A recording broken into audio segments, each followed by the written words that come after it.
नमस्कार, आप देख रहे हैं समाचार प्लस झारखंड बिहार और मैं हूं आपके साथ प्रभा शर्मा। हमारे इस स्पेशल सेगमेंट इन्फोबीट में जहां पर हम करते हैं कुछ बातचीत और मैं आपको देती हूं कुछ इन्फॉर्मेशन।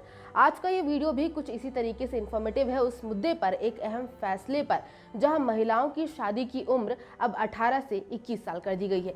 जी हाँ, आजादी के 75 साल बाद जब हर जगह लड़के और लड़कियों के अधिकारों में समानता की बात हो रही है, ऐसे में एक और बड़ा फैसला आना जहां लड़के और लड़की के शादी की उम्र भी समान कर दी गई है, यानी कि 21 वर्ष। इससे समाज पर इसके पड़ने वाले प्रभावों को लेकर भी चर्चा शुरू हो गई है और लाजमी भी है। ये बात तो साफ है कि महिलाओं की शादी की उम्र बढ़ाने के फैसले के पीछे उन्हें स्वस्थ बनाना, कुपोषण से बचाना और महिलाओं के कम उम्र में मां बनने से उनके स्वास्थ्य पर पड़ने वाले कुप्रभावों को रोकना रहा है। लेकिन कई लोगों के मन में अब इसे लेकर सवाल भी उठने लगे हैं।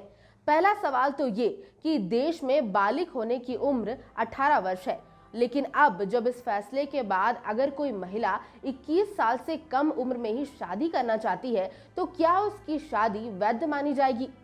दूसरा सवाल ये भी है कि अगर 18 साल से अधिक लेकिन 21 साल से कम उम्र की महिला सहमति से संबंध बनाती है तो क्या विवाह के लिए प्रस्तावित उम्र यानी कि 21 वर्ष से कम में ऐसा करने पर उसके साथी पर रेप की धाराएं लगेंगी? तो चलिए इन सवालों के जवाब देने की कोशिश करते हैं। बता दूं कि सुप्रीम कोर्ट ने 2006 में लता Singh versus state of Uttar Pradesh मामले में फैसला देते हुए ये कहा था कि अगर कोई महिला बालिग है तो वो अपनी पसंद के किसी भी व्यक्ति से शादी करने या अपनी पसंद के किसी भी व्यक्ति के साथ रहने के लिए इंडिपेंडेंट है। शीर्ष कोर्ट भी कई बार ये कह चुकी है कि दो बालिग लोग जो 18 या उससे अधिक के हो अपनी सहमति से लिव इन पार्टनर के तौर पर भी एक साथ रह सकते हैं, भले ही वे शादीशुदा न हो। अब दूसरे एग्जाम्पल की तरफ जाते हैं, जहाँ इसके बाद 7 मई 2018 के एक आदेश में जस्टिस एस.के. सिकरी और अशोक भूषण की सुप्रीम कोर्ट की बेंच ने ऐसे ही एक मामले में जहां लड़की 19 वर्ष की थी लेकिन लड़का 21 वर्ष का नहीं था, उस पर कहा था कि वे दोनों बालिग हैं। यहाँ तक कि अगर वे शादी की व्यवस्था में शामिल होने के योग्य नहीं भी हैं, तो भी वे उन्हें शादी के बाहर साथ रहने का उन्हें अधिकार है। पसंद की आजादी लड़की की होगी कि वो किसके साथ रहना चाहती है। इन दोनों एग्जाम्पल से काफी क्लैरिटी मिल गई होगी कि भले ही महिलाओं की शादी की उम्र बढ़ाकर 21 वर्ष कर दी जाए, लेकिन महिला को 18 वर्ष के होने या बालिग होने पर शादी के बिना भी उन्हें अपने सहमति से लिव इन पार्टनर के रूप में रहने का अधिकार होगा। अब तक लड़की की 18 या उससे अधिक की उम्र के होने पर उसे शादी के लिए कानूनी रूप से योग्य माना जाता था, लेकिन अब जब लड़की की शादी की उम्र 21 साल होगी तो अगर वो 18 साल से अधिक लेकिन 21 साल से कम उम्र में शादी करेगी तो उसके भी बाल विवाह के अंतर्गत आने का खतरा होगा। ऐसे में उसके लिए बालिग होने के बावजूद शादी करना मुश्किल होगा। हालांकि इसे लेकर क्या कंडीशंस होंगे वो कानून बनने के बाद ही साफ हो पाएगा।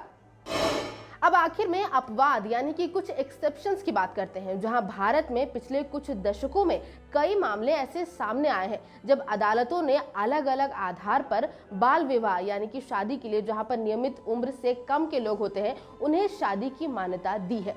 जी हाँ, सितंबर 2021 में एक ऐसे ही मामले की सुनवाई के दौरान पंजाब हरियाणा हाईकोर्ट ने ये फैसला दिया कि नाबालिग लड़की के साथ शादी उस स्थिति में कानूनी रूप से वैध होगी अगर नाबालिग लड़की 18 साल की होने के बाद भी उस शादी को अमान्य घोषित नहीं करती है या फिर ऐसा करने के लिए कोर्ट के पास नहीं जाती है।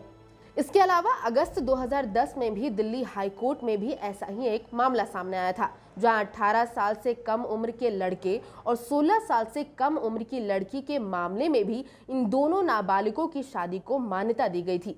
कोर्ट ने कहा था कि नाबालिग लड़की की शादी तब वैध हो जाएगी अगर बालिग होने के बाद भी वो उसे अमान्य घोषित नहीं करती है। अगर सीधे शब्दों में समझें तो भले ही कानून बाल विवाह पर प्रतिबंध लगाता है, लेकिन ये तब तक वैध माना जाता है जब तक लड़की अपनी शादी को अमान्य घोषित करने के लिए अदालत का दरवाजा नहीं खटखटाती। तो ये थी इन्फोबीट की एक और इन्फॉर्मेशनल वीडियो जहां पर हमने काफ़ी अहम फैसले पर बातचीत की, कुछ इन्फॉर्मेशन आपको दी। उम्मीद करती हूँ कि काफ़ी कुछ क्लैरिटी भी आपको इस फैसले पर मिल गई होगी। आगे और भी ऐसे करंट टॉपिक्स, ऐसे मुद्दों पर हम बात करेंगे, तो बस बने रहिए समाचार प्लस झारखंड बिहार के सभी सोशल मीडिया प्लेटफॉर्म्स पर। Thank you.